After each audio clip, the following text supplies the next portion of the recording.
sa amin. Ang kasiyahan ng aming mundong ginagalawan at di magsuko sa anumang mga pangalit o balakid na dumarating sa pamamagitan ni Jesucristo, Panginoon namin, siya nawa. Panalangin alang-alang sa Lord sa Santong Panalangin.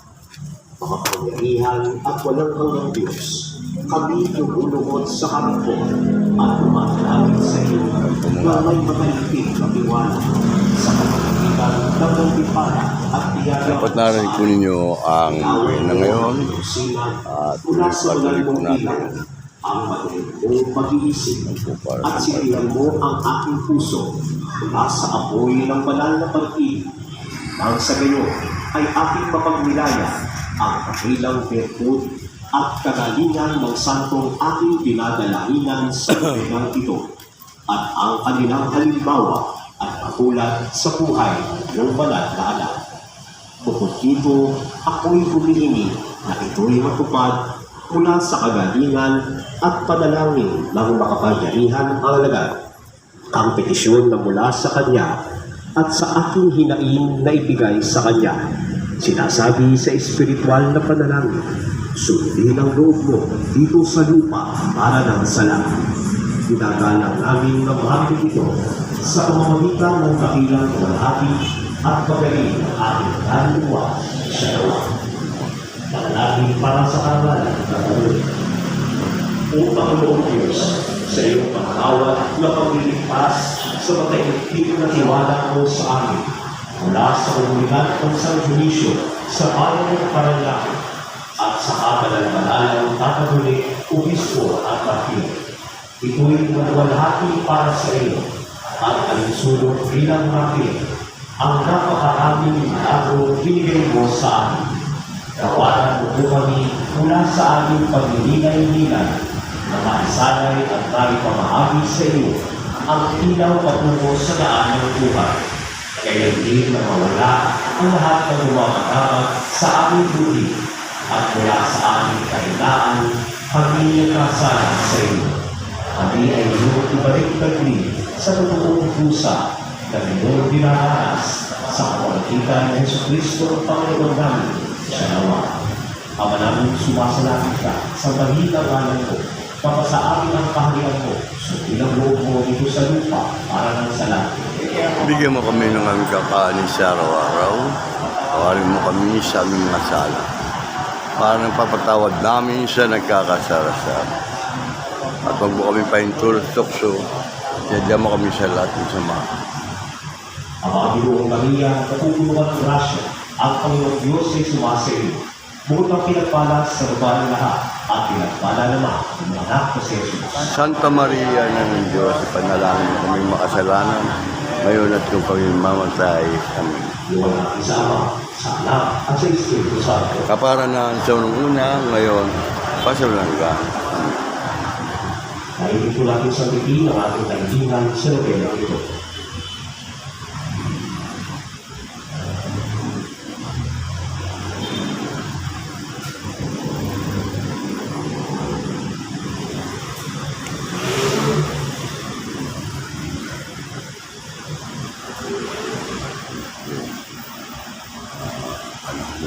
Dalangin kay Panginoon. Maluwalhati ng alagad Maluwalhati ng alagad ng Diyos sa tagunin. mula sa matalimig na pag-ibig at atensyon namin sa iyo, patungo kay Kristo. Ang bayang sa amin, ang patuloy na pagkalaki ng alaman, at pagmamahal namin kay Kristo. Ito ay para sa aking na maranasan ang kapayapaan na maaaring yan. Tulungan ang buwa ko nasa pamamagitan ng makapagyarihan at wala namin sa iyo at ang Ang taus-pusong pag-ibig sa iyo sa iyo ay nakamuto ang kawalan sa langit sa nawa. Panalangin kay San Jose. Sa aming mga pagdurusa, kami sa iyo tumatakbo at patapos namin ang tulong ng iyong banal na esposa ay may pagmamahal namin hinihingi ang iyong pagtatag. Sa pamamagitan ng dakilang pag-ibig na nagpupulot sa iyo, sa halin si San Virgen at sa mga pag-ibig na nag-ialay mo sa iyo, Jesus. Nagtinubos kami ng kanyang banal na dugo, at sa pamamagitan ng iyong kapangyarihan at lakas, ay natulungan mo kami sa aming mga pangangailangan. Kung mapagkalod ka ng pangalala ng ang pagkilala ng kalalikan sa nawa. Huling panalangin. Panginoon at aking Diyos, inialay ko po ang lahat ng aking desisyon, palusa, hirap at pagkamatay ni Jesus Cristo ng anak. Kasama ng Diyos na anak, Birhen Seso, at lahat ng mga santo, lalo na sa ating santong halaga kapatuloy na aking pinagala sa pagdadasal sa lugar ito. Ako po ay tignan ninyo, O Mabaging Diyos. Tuparin nawa ang grasya at ang pagmamahal at pakiulan ang aking panalangin sa nawa. Sa ngalan ng Ama at ng Anak at ng Espiritu Santo. Amen. Pagsipo ko na po na.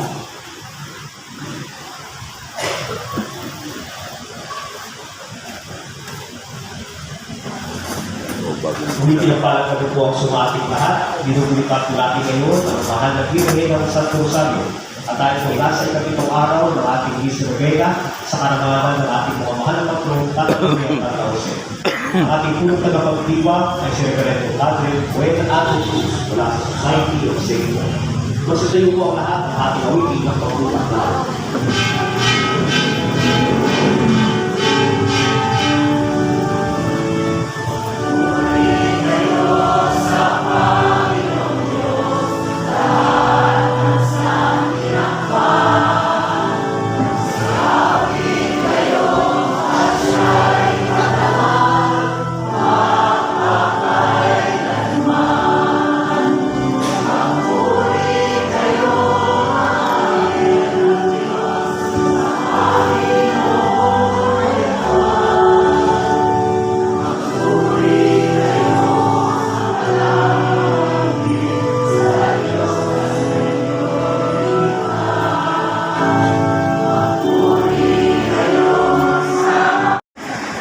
At sa awa ng Diyos ng Pag-ibig, sa gawin ito, pinagpapasalamat natin una sa lahat ang biyaya ng mga Diyos na ibigay sa ating bayan sa Sanggudisyo. Marami ng pari ang makapagin sa inyo ng mga naunang araw. Sila po lahat ay narinig sa atin. Isang kasalanan ng maangaya ng ating bayan para makapanalangin kasama natin. Sa gawin ito, inubulitan natin ang ating mga kaibigan. Ang Birhen Maria, ang Santo Rosario. Kaya iniulit natin sa ating mahal na ina at kanyang patuloy na pagtubay. Mamaya sa ating pagmilay, nakikinig tayo ng bahagi tungkol kay Tatang Jose naman at kay Tatang. Maraming magaganap sa ating pagtuliwang, kaya upang tayo maging karapat dapat kumanap sa mga banal na pagtuliwang na ito. Aminin muna natin ang ating mga pagkakasal sa pagtutulan at pumungi tayo sa Diyos na awa na kapatawanan. Tayo po lahat inaamin ko sa mga panggaling ng Diyos at sa inyo mga na lubha kong nagkasal sa isip, salita at sa gawa. At sa ating pagtutulang kaya nasangko sa mga naging Maria,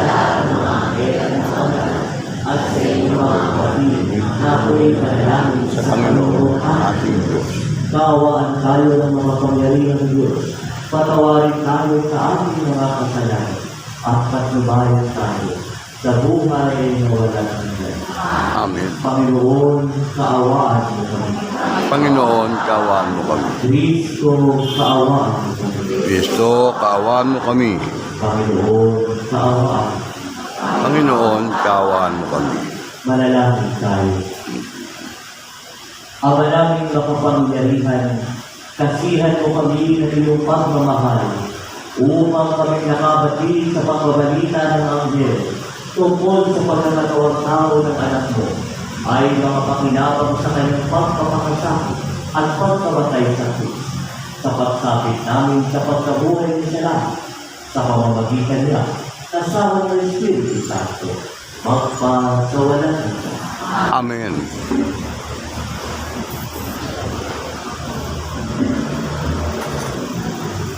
Pagbasa mula sa sulat ng Apostol San Pablo sa mga taga-Galacia.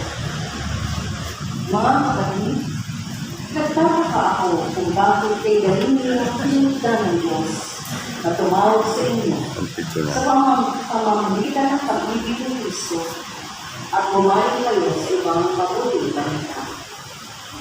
Ang totoo ay walang ibang mabuting balita, lamang may mga nanliligalig sa inyo at nagsisikap na baguhin ang mabuting balita tungkol kay Kristo. Maging kami o isang hangganan mula sa langit ang mangarap sa inyo iba kaysa sa mabuting balita na pinangaral namin. Pakasumpain siya.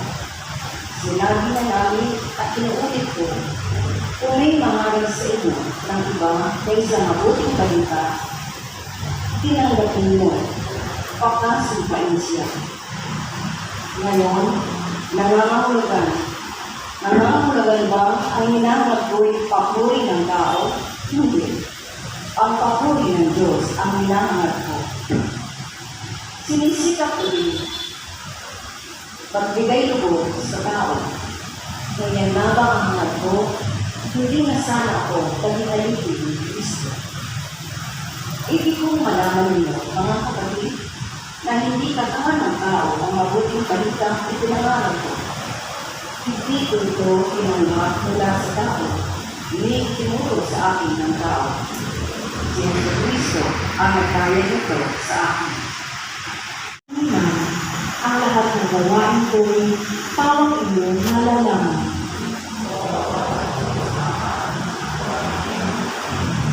Ang anumang aking sangkap, ikaw o Diyos ang lumikha. Sa tiyan ng aking inay, tinugis mo akong bata. Tinupuri kita o Diyos, marapat kang katakutan. Ang lahat ng gawain mo ay kahangahangang tunay. Pumulong ako ay samahan sa buhay walang Buhay na walang higa. Lahat ito'y nakikintal sa puso ko at kalooban. Ang buto ko sa katawan noong iyon ay titising. Sa loob ng bahay bata, doon iyong napapansin. Lumalaki ang punoon, sa iyo'y hindi nalilipin. Pumulong ako ay samahan sa buhay walang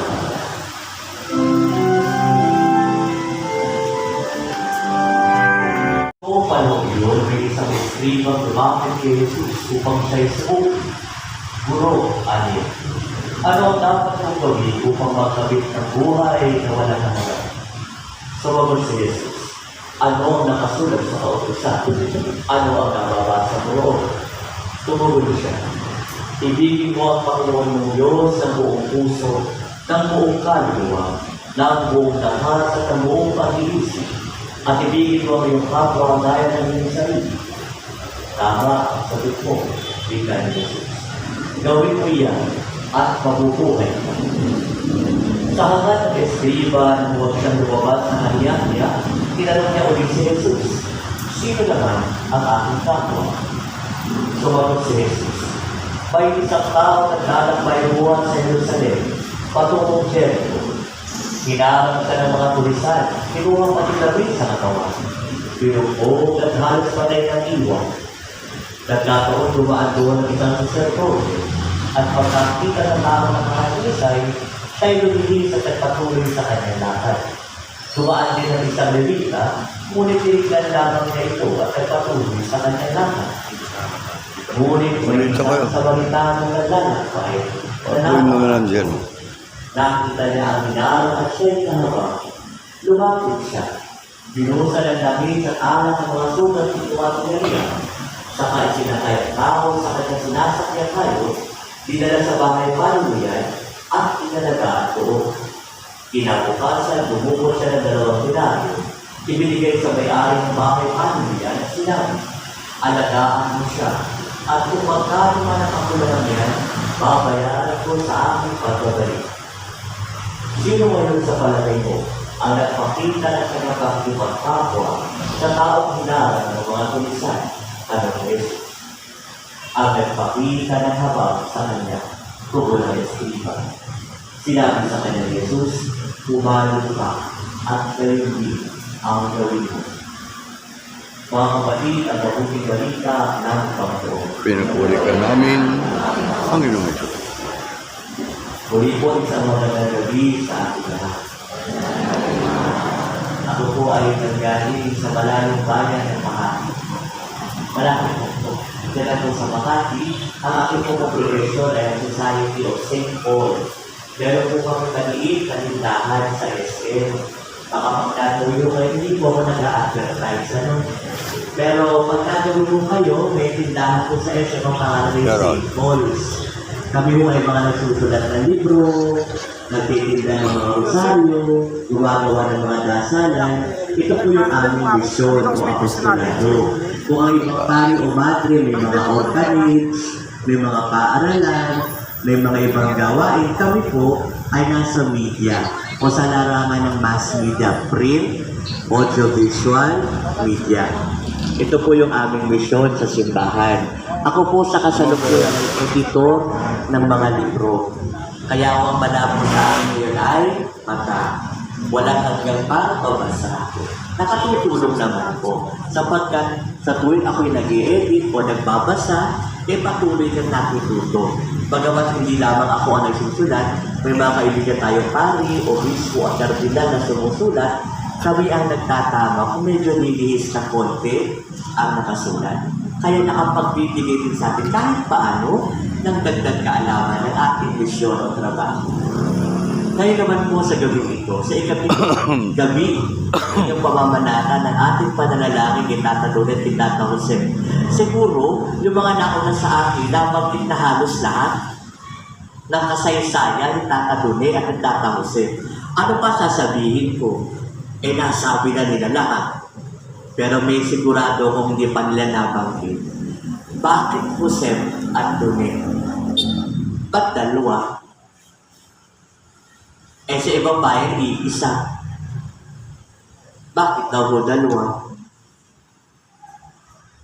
Tahimik na sila. Sa kasaysayan, nauna yata ako ni Tata Jose. Ngayon, dahil nga nakagawian ng panahon ng mga Kastila, nagpapangalan ng mga bayan-bayan, ay pinangalanan ng baryong ito na San Dionisio. Marahil sapagkat ang mga Agustino na nakadistino riyan ay namamanata rin noon ng panahon ng Kastila ni San Dionisio. Alam mo, napaka-interesante kung bakit nagsama ang dalawang ito sa isang kapistahan. Bakit? Unahin ko si Tata Jose. Alam natin si San Jose ang tagapangalaga at tagapagtanggol, hindi lamang ng simbahan, ngunit lalo na ng kanyang tangan-tangan. Sino ang kanyang awa? Si Kristo. Sabi nga sa Latin, si San Jose ay Redemptoris Justus, tagapangalaga ng tagapagligtas. Pedro ang Importante po yung huwag makakalimutan. Kaya siya nandun sa itaas kasama ni Jesus. Kasi ang kanyang katungkulan ay pangalagaan ang tagapagligtas, lalo na nung siya'y bata pa. Sabi nga natin, siya ang foster father ni Jesus Christ sa lupa. Siya ay protector. Kaya nga ba, hanggang sa ngayon, ang tawag natin sa kanya ay protector din ng simbahan. The defender of the church. Bakit? Sino ba ang ulo ng simbahan? Si Kristo. Kaya si San Jose, tinatawag natin siya protector of the universal church. Tagapangalaga ng pangkalahatang simbahan. Tatandaan natin yun. Importante yun. Mamaya. Universal church. Ikalawa, ito naman si Tata Lourdes. Nandun yung kanina bumaba. Nandito na pala. Yung banner pala yun. Ayan. Si Tata Lourdes naman. Ano naman nakakaiba sa kanya? Nasabi na sa inyo, pag 7 gabi na ito, dapat memorize nyo na. O, di ba siya obispo, martir, year 257, ibig sabihin, 2nd century Christian sila. Kasi simula ng mga martyrdom, ng mga emperador, si Decius, ay pinapapatay lahat ng mga Kristiyano sapagkat hindi pa ito ang opisyal na relihiyon ng imperyo ng Roma. Sila yung mga first batch ng palaban ng mga Kristiyano. At ano ang ipinagtanggol niya? ang pananampalataya. Kaya nga ba, kahit na daw nalaglag na ang kanyang ulo pagkapugot, dinampot niya pa ito, ipinatok sa kanyang hawak na libro o tanda ng kanyang patuloy na pagpapahayag ng mabuting balita. Yung libro na yon ay mabuting balita. Ito'y kumakatawan sa patuloy niyang pagpapahayag ng salita ng Diyos. Sa madaling sabi, itataduli ang obispo San Dionisio nagpatuloy ipahayag ang pananampalataya. Sapagkat bilang obispo ang kanyang katungkulan ay ipagtanggol at ipahayag ang salita ng Diyos sa kanyang inassignan na diocese at Paris. Gaul, noong araw ko. Galilee. So, si San Jose, tagapagtanggol ng tagapagligtas. Si Tata Dune, tagapagpahayag ng pananampalataya. Aba, matindi pala assignment natin eh. Pag ikaw'y taga San Dionisio, dalawa ang trabaho mo. Tagapagtanggol ng pananampalataya at tagapangalaga sa tagapagligtas. Aba, mabigat ang ating assignment. Challenge. Napakalaki ng ating assignment sa Panginoon. Kung tayo namimintuho kay Tata Jose at kay Tata Dune, abay dapat natin silang tularan. Paano natin ito isasagawa? Ang sagot nasa Ebanghelyo ngayong gabi. Anong sabi ng mabuting balita ngayong gabi? Narinig natin ang kwento, may eskriba nagtatanong, paano kung magkakaroon ng buhay na walang hanggan? Tanong din natin yan. Pangarap din natin yan. Ang buhay na walang hanggan. Gusto niyo na ho ba? Wag muna. Ito naman si Father. Paano tayo magkakaroon ng biyaya ng buhay na walang hanggan? Sumagot ang eskriba. Sabi ni Jesus, anong sabi sa iyo? Sabi ng eskriba, ibigin mo ang Diyos at ibigin mo ang iyong kapwa. Sabi ni Kristo, very good. Gusto niya pagdagdagan ang kanyang pagdililay. Sino ang aking kapwa? Ayan, alam na ang kwento. The Good Samaritan. Bakit? Anong kakaiba sa Good Samaritan? Bakit siya sikat? Bakit siya patuloy na pinagninilayan? Alam natin, yung dalawang nauna, isang parit, isang levita, umiwas. Bakit? Sa kanilang kultura at tungkulin. Hindi sila maaaring lumapit sa marumi o sa may dugo. Hindi sila makapapasok sa templo. Pagkaman maaari, wala tayong bayan sa kanila, maaaring gusto nilang tumulong, kapag hinawakan nila ang marumi, hindi na sila pwede pumasok sa templo. Maaaring patungo sila sa templo ng Jerusalem ng mga panahon iyon. Pero ang Panginoon, talagang marunong. Ang kanyang ginamit na tauhan sa kanyang kwento, yung hindi gugustuhin ng eskriba. Ano yun? Samaritano. Bakit kakaiba ito? Kalaban mo ni. Kaaway na bayan. Hentil. Hindi katulad nila ng mga Hudyo. Bakit siya kakaiba? Itong kaaway pa ang tumulong doon sa kababayan nila. Dapat sana kababayan na nila, tinulungan na nila. Pero hindi. Yun pang kaaway, yun pang kaiba, agalabas ang tumulong. Mahalagang mensahe po ito sa atin. Bakit? Hindi nangangahulugan na hindi taga rito sa San Dionisio, hindi natin tutulungan. Hindi nangangahulugan na hindi namimintuho kay Tata Dune at kay Tata Jose, hindi natin titignan. Malaki ang misyon natin. Maging tagapagpahayag ng mabuting balita at tagapangalaga ng tagapagligtas. Paano natin ito isasagawa? Sa pagtulong sa hindi pareho natin. Lalo sa nangangailangan sa atin. Kailangan tayong lumabas sa ating sarili at iabot ang kamay dun sa marumi, sa madungis, sa nangangailangan ng ating tulong. sa ating kapwa. Father naman, ano naman ang makukuha namin dyan? Di ba ang tanong ay gusto natin ng buhay na walang hanggan? Di ba sabi natin sa isang awit, naalala niyo ba yung awit? Alam nila yung awit eh. Ano ba makukuha niya pag tumulong ka sa kapwa? Di ba't sadyang may kapwa ang sarili, dapat kailan ng pagsisilbi at mamangha. Ano po? O alam niya naman palang lahat eh. Tunay na ligaya ang ating makakamtan. At ang ligayang ito ay buhay na walang hanggan. Kapag sa kapwa buhay natin ay inialay. Sabi pa ng awit, bawat galing gamitin sa paglingang, langit daming kung may napihiram, at tandaan, ganyang pagmamahalan, unang-unang anas ng kabahan. Gusto niyong maging banal? Mahalin ang kapwa, lalo na ang nangangailangan, naghihirap. Yun lang. Hindi kailangan ng malaking donasyon. Hindi kailangan maging mayaman. Hindi kailangan maging matalino o magaling. Malay natin, yung namamali mo sa labas pa, nauna sa pintuan ng kalangitan. Nais natin tularan si Tata Jose o si Tata Tune. Magmahal sa kapwa. Ganito natin maipapahayag ang mabuting balita. Amen.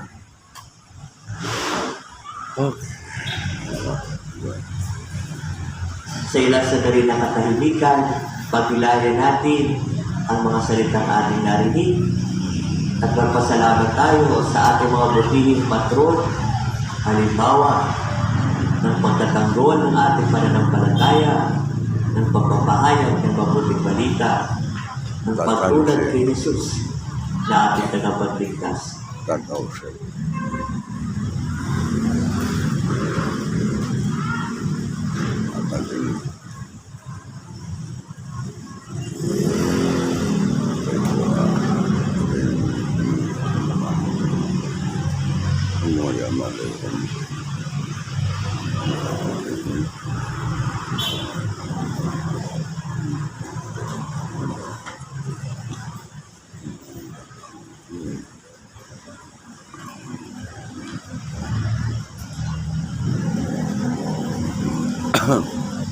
Tumayo po tayong lahat para sa panalangin ng bayan. Manalangin tayo sa ating Ama sa tulong ng makapangyarihan, sa tulong ng makapangyarihang pamamagitan ng mahal na Birheng Maria, ang Reyna ng Banal na Rosario. Sa bawat panalangin ating itugon, Panginoon, dinggin mo ang aming panalangin. Panginoon, dinggin mo ang aming panalangin. Tulad ni Maria, naway pagnilayan ng simbahan ang misteryo ng buhay at pag-ibig ng Diyos na nahayag kay Kristo at sa mga pangyayari ng ating panahon. Manalangin tayo sa Panginoon. Panginoon, dinggin mo ang aming panalangin. Sa halip na tuspusan ng mga bansa ang kanilang mga sandatang pandigma at pangwasak, naway higit nilang paglaanan ang mga kagamitan para sa pagtataguyod ng kapayapaan. Manalangin tayo sa Panginoon. Ngayon, dinggin mo ang panalangin. Kaisa ni Maria, tayo naway magpatuloy sa pananalangin at sa pagsisikap na matupad ang plano ng Diyos para sa ating kaligtasan. Manalangin tayo sa Panginoon. Sa pamamagitan ng makailang pangangalaga ni Maria, ang mga may sakit at nagdadalamhati, naway makatagpo ng pagdilong at paglubag ng kalooban. Manalangin tayo sa Panginoon. Panginoon, dinggin mo ang aming panalangin. Ang mga yumaong tapat sa Panginoon, naway magtamasa ng buhay na walang hanggan. Manalangin tayo sa Panginoon. Panginoon, dinggin mo ang panalangin. Sa ilang sandali ng katahimikan, ating idalangin sa Panginoon ang ating mga personal na kahilingan, lalo higit ang mga kahilingan panalangin ng ating mga kaanak, gayon din ang ating bayan at sa Diyos.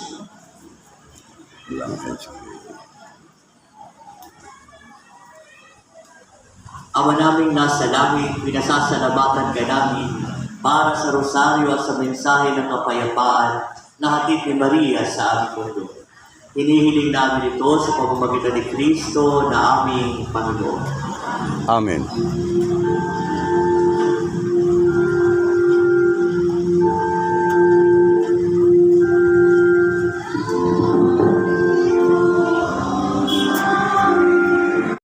Na aming ginugunita sa mga banal na misteryo bilang tagapamagitan kasama ng Espiritu Santo magpasawalang hanggan. Amen. Sumainyo ang Panginoon. At sumainyo rin. Itaas sa Diyos ang inyong puso at diwa. Itinasa namin sa Panginoon. Pasalamatan natin ang Panginoong ating Diyos. Marapat na siya'y pasalamatan. Ama namin mga pangyarihan, tunay ng marapat na ikaw ay aming pasalamatan. Ngayong aming ginugunita at kapistahan ni Maria, Reyna ng Santo Rosario.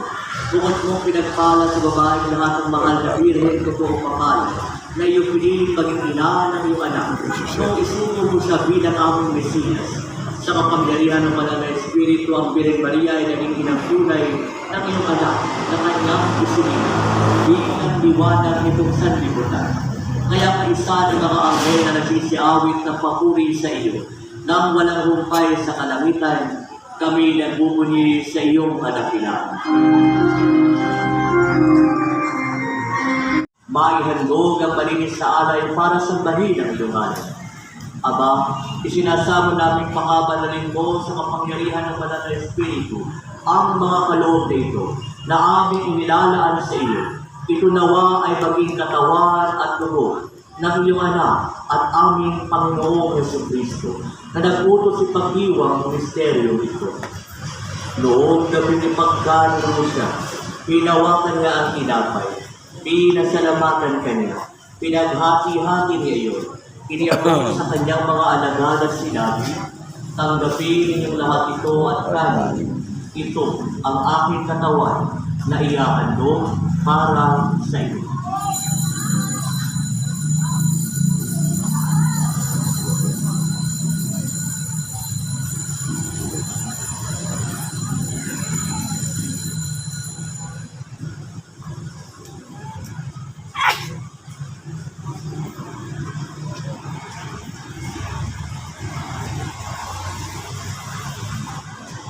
Gayun din naman na matapos ng hapunan, hinawakan niya ang kalis.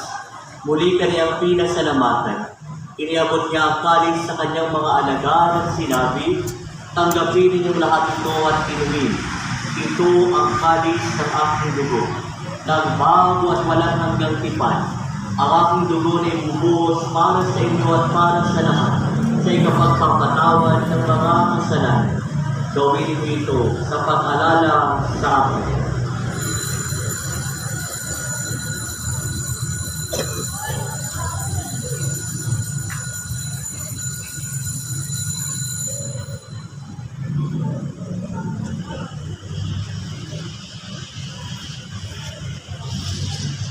Ipagpuni natin ang misteryo ng pananampalataya. Si Kristo'y namatay, siya'y nabuhay. Si Kristo'y babalik sa wakas ng panahon. Ama, pinugunita namin ang pagkamatay ng mga anak na sa amin nagligtas. Gayon din ang kanyang muling pagkabuhay at pag-akyat sa kalahitan. Samantalang ang kanyang pagbabalik ay pinanalabigan. Kaya bilang kung salamat ay aming iniaalay sa iyo, ang buhay at banal na paghahain ito. Tunghayan mo ang handog na ito ng iyong simbahan. Masdan mo ang iyong anak na nag-alay ng kanyang buhay upang kami ay pagkasundo sa iyo. Loobin mo kami magsasalo-salo sa kanyang katawan at dugo ay mapuspos sa Espiritu Santo at maging isang katawan at isang diwa kay Kristo. Kami nawa ay gawin niyang handog na habang panuwang nakatalaga sa iyo. Tulungan nawa niya kaming magkamit ng iyong pamana na isa ng ina ng Diyos, ang mahal na Birhen Maria, at kanyang butihing kabiyak ng puso si San Jose, kaisa ng mga apostol, mga martir, ni San Dionisio, at ang lahat ng mga banal na aming inaasahang laging nakikiusap para sa aming kapakanan. Ama, ang handog na ito ng aming pakikipagkasundo sa iyo ay magbunga naman ng kapayapaan at kaligtasan para sa buong daigdig. Patatagin mo sa pananampalataya at pag-ibig ang iyong simbahang naglalakbay sa lupa. Kasama ng iyong lingkod, Papa Francisco, ang Obispo Jesse, ng kanang mga obispo at buong kaparian, at ng iyong piniling sambayanan. Tingin mo ang mga kahilingan ng iyong angkan na ngayon inipo mo sa iyong harapan.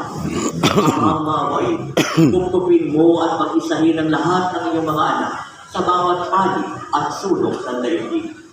Kaawaan mo at patuloyin sa iyong kaharian ang mga kapatid namin Yumao at ang lahat ng lumisa na sa mundong ito na nagtataglay ng pag-ibig sa iyo. Kami ay umaasang makararating sa iyong piling at sama-sama magtatamasa ng iyong kaniningang walang balik, sapagkat aming masisilayan ang iyong kagandahan sa pamamagitan ng aming Panginoong Jesucristo na siyang pinagdaraanan ng bawat kaloob mo sa aming kabutihan.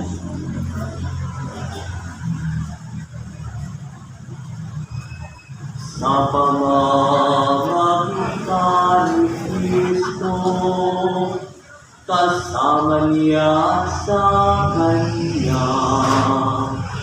ang lahat ng parangal at papuri ay sa iyo, Diyos amang makapangyarihan, kasama ng Espiritu Santo,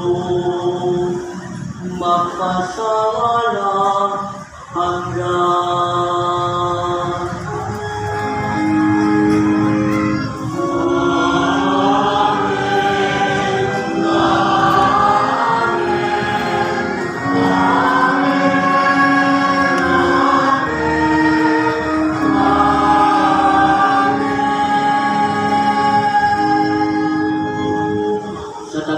Ng mga nakakagaling na utos at turo ni Jesus ng Panginoon natin na Diyos, ipahayag natin ang lakas mo.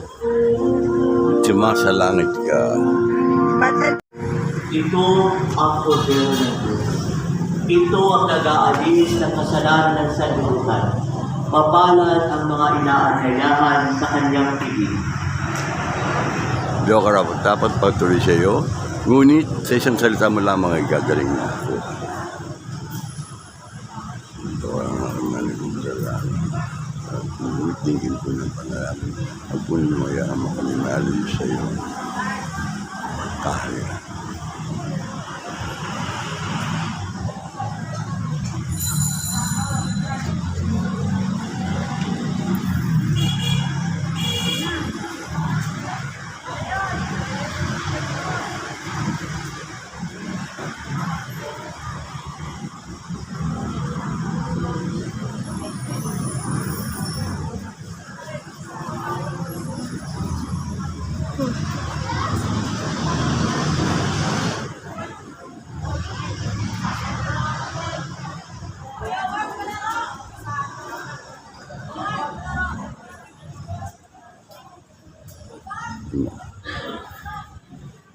Cebuan.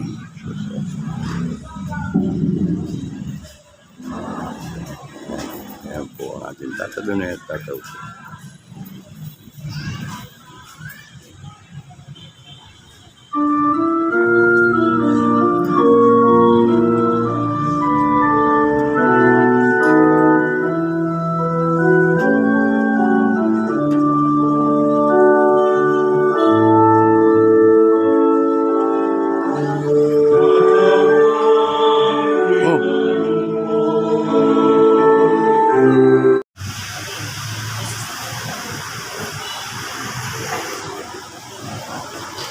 Manalangin tayo. Ama namin mapagmahal, sa pagtanggap namin sa banal na pagkinabang, inihahayag namin ang pagkamatay at pagkabuhay ng anak mong banal. Kaming nakikiisa sa kanyang diniis ay marapatong umangasalo sa kasiyahan at kaluwalhatian sa langit sa pamamagitan niya, kasama ng Espiritu Santo, magpa sa walang hanggan. Amen. Magsiupo muna po ang lahat. Sa kalat po ng bumubuo ng Subdivision Within Council, kami po ay taus-puso na papasalamat sa ating mga sponsors ngayong ikapitong araw ng ating linis sa Lubena sa karangalan ng ating mga mahal na pagturo para tuloy ang tatapusin. Para po sa ating family sponsors, sila Danilo at Veronica Hernandez, Ngayon po, sasalamatan po natin ang mga naging kapag-alay ngayong gabi. Ang sangguniang kabataan ng San Dionisio sa pamumuno ni S.K. Sherman, Denise Captain Park ng kanyang konseho. At higit sa lahat, pinasasalamatan po natin ang ating pinipulong tagapagdiwang ngayong gabi, Mas Reverendo Padre Buen Anton Cruz ng Society of St. Paul. At higit sa lahat na tumalo at nakisa sa Gisa Novena ngayong gabi, magkita-kita muli po tayo bukas. Ilan po paalala? Sa darating po na ikasyam at ikasampu ng Oktubre, araw ng Miyerkules at Huwebes, ating po ipagdiriwang ang ating Celebra 2024 alay sa mga mahal na patrong Tata Tole at Tata Jose. Ang oras po ng misa ay sa ganat ni Kawalo ng umaga at ito po ay susundan ng posisyon. Inaanyahan po ang lahat ng dumalo at pakiisa sa gawain ito dito sa ating bisita. At patuloy po ang ating pong Tata Tole exhibit na magbubukas hanggang sa araw po ng Celebra. Maaaring po itong makita o silipin pagkatapos po ng ating misa. Maraming salamat po. Kapag nagdala kayo ng bata, doon sa exhibit, ikwento niyo po na ang bata natatakot din. Tayo pumunta ang ulong. Pero yung ulong na yan, kahit pumunod, kayo mahusay. Kapag nakatanong patuloy na ito na kaya, ang mabuting balita na kaligtasan.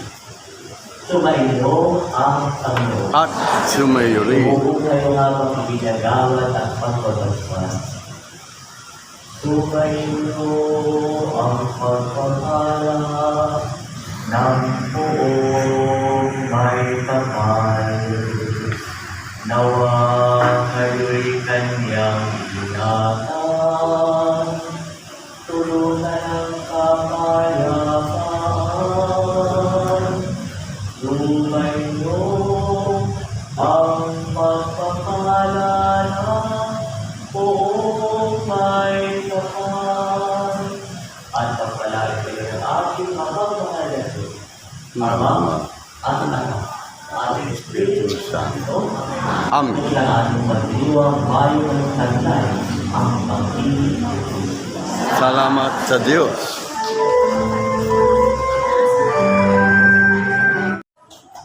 Ayun nga po at tapos na po ang misa at magkakaroon po ng pag-rosaryo po ang ating night school. Yan po pwede rin po kayong umutin dito. Yan po si Buen. Ating pong habulin. Dito na tayo mamagali.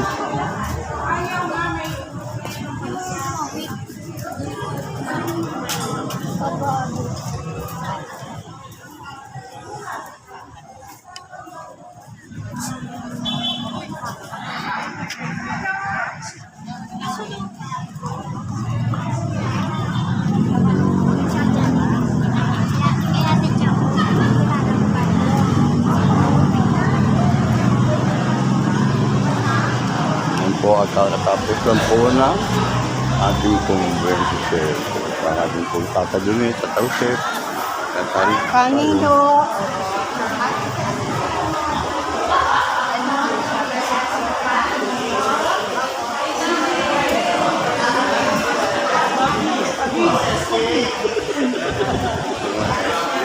Mag-SA. Ako, Tita Au.